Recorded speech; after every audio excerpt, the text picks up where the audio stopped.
Internet a d'abord été une vitrine, un support, pour la monstration ou la valorisation de pratiques artistiques conçues indépendamment du réseau, pour montrer des œuvres qui finalement interrogeaient assez peu les potentialités du média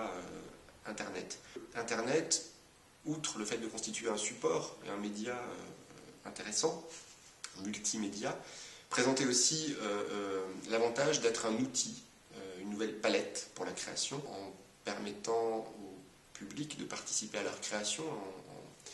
en créant des figures de l'interactivité assez variables face aux œuvres, en interrogeant le temps réel, en interrogeant la possibilité qu'a une œuvre d'évoluer au fil du temps, etc., avec la participation du public. Donc un outil, une nouvelle palette de création, mais aussi un environnement, puisque on a affaire avec Internet à un monde de l'art, comme le dirait le sociologue américain Howard Becker,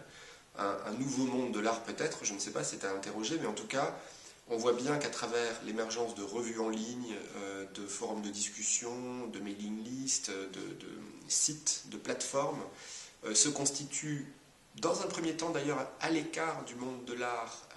traditionnel, institutionnel, des réseaux qui vont promouvoir, mais aussi montrer, critiquer, puisqu'on a des revues en ligne avec de nouveaux critiques d'art aussi qui émergent pour accompagner ces formes de création-là. Donc un support, un outil, un environnement,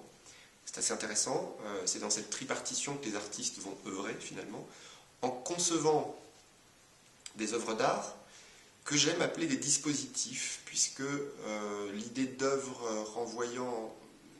d'après les conventions de l'art moderne et contemporain, quand même encore à l'idée d'objet achevé, ou en tout cas d'objet circonscrit, qui est conçu et donné à voir au public. Ici, on a davantage affaire à des... l'œuvre est enchâssée entre des interfaces, des programmes algorithmiques et des contenus multimédia qui sont eux-mêmes pour eux à l'usage du public. Alors c'est assez difficile de qualifier très précisément où commence et où finit l'œuvre dans ces créations-là. Donc les artistes vont tantôt mettre l'accent sur le code HTML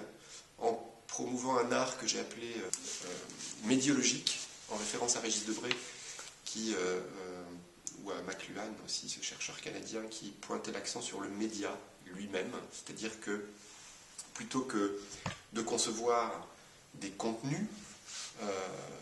pour le réseau Internet, dans un premier temps, c'est le réseau Internet qui va être investigué comme média de création. Un peu comme dans l'histoire, si on pense à la photographie, McLaren, Len Lye, Man Ray ont pu, avant de produire des images à partir de l'appareil photo ou de la caméra, se sont intéressés à la matérialité de ce nouveau support qui est la pellicule, par exemple, et ont fait des rayogrammes, ont altéré la pellicule elle-même pour mieux en révéler les potentialités. Avec Internet, on a des artistes comme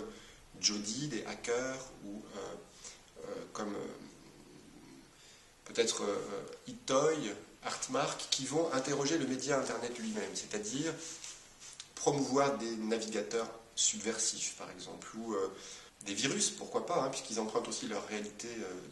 leur pratique à la réalité déviante des pirates, des hackers. Ils vont produire des objets un peu difficilement identifiables, artistiques, qui fonctionnent comme des virus et qui vont soumettre le public. Alors, faire du public la victime d'un complot artistique d'une certaine manière, mais pour mieux révéler les potentialités du média, c'est-à-dire pour le mettre face à, comme Nam June Paik ou Volvostel en vidéo, avant de produire des bandes vidéo, se sont intéressés à la télévision, au meuble lui-même, aux médias, c'est-à-dire on déstructurait la télévision, etc. Donc, on a une première génération d'artistes qui agissent comme cela. Et puis ensuite, ils vont s'intéresser aussi aux programmes algorithmiques, c'est-à-dire que au-delà du média, il y a la possibilité de concevoir des applications logicielles, ce qui est assez nouveau dans le monde de l'art aussi. Et donc les artistes vont détourner, parodier parfois des applications existantes comme Photoshop ou Illustrator, qui sont un peu les Rolls de la retouche photo ou du design, mais qui sont propriétaires, qui sont verrouillés et qui correspondent assez peu à la logique open source, libre, dans laquelle les artistes souhaiteraient travailler, puisqu'ils partent du principe que ces outils sont livrés avec des fonctions, des attributs prêt-à-porter qui déteignent sur la qualité de leur travail, et que c'est inadmissible, qu'ils pourraient devoir paramétrer eux-mêmes ces fonctions et ces options de logiciels. Donc certains vont promouvoir des logiciels que l'on va pouvoir télécharger. Donc on n'est pas dans une relation interactive au réseau, on est dans une relation... Internet est un intermédiaire pour télécharger des applications, pour les partager. On connaît le succès du peer-to-peer aujourd'hui. Ça naît à ce moment-là avec le net art, avant de concerner la musique.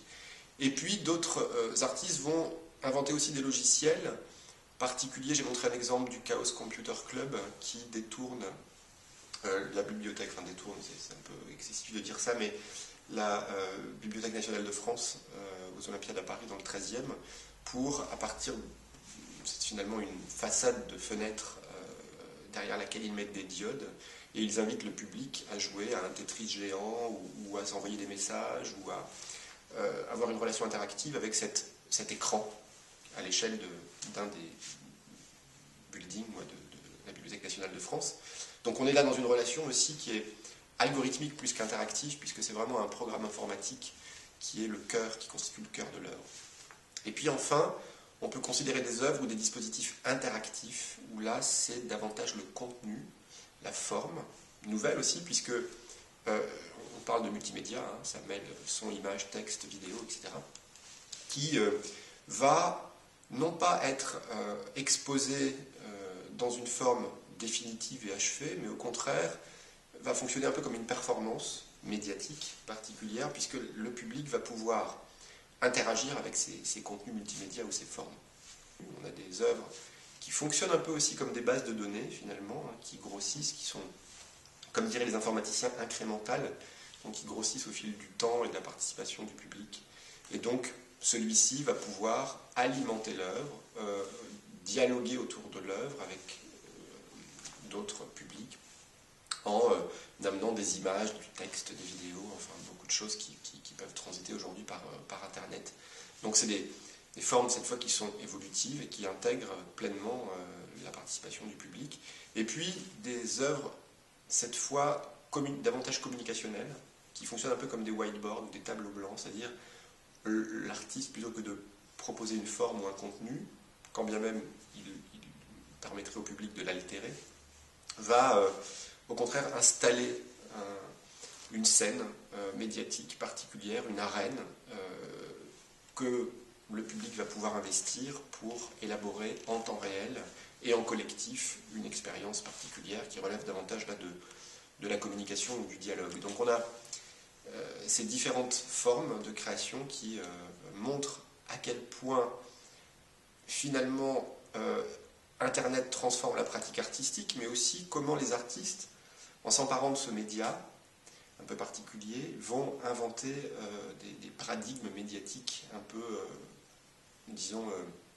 peut-être pas complètement originaux, hein, ils sont ancrés à l'histoire de la communication ou à l'histoire de l'art, mais ce qui est intéressant, c'est ce double regard qu'il faut déployer pour appréhender ces dispositifs.